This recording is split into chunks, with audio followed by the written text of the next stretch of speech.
In una Vittorio Veneto addobbata dai tricolori per i tanti raduni d'arma che si stanno susseguendo in questo 2018, anno del centenario dalla fine della Grande Guerra, il presidente dell'ANA Francesco Introvigne accoglie positivamente la presa di posizione di Matteo Salvini rispetto alla Naia, istanza che le penne nere portano avanti da tempo e che non hanno mancato di ribadire in occasione delle due adunate che si sono svolte nella Marca nell'ultimo anno. Io credo che sia assolutamente condivisibile quello che dice il ministro Salvini sotto il profilo della leva e credo che sia un bene per i giovani, per le famiglie e per l'Italia intera.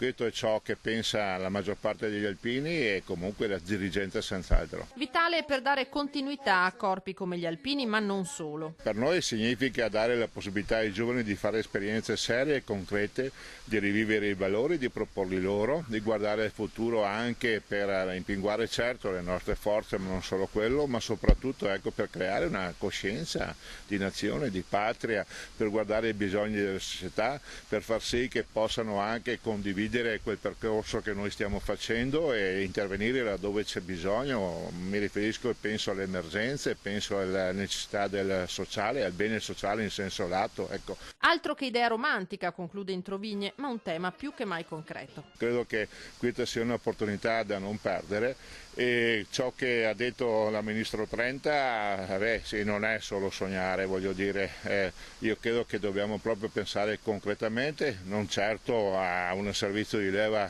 alle armi come un tempo per l'uso delle armi, ma per i servizi di pace.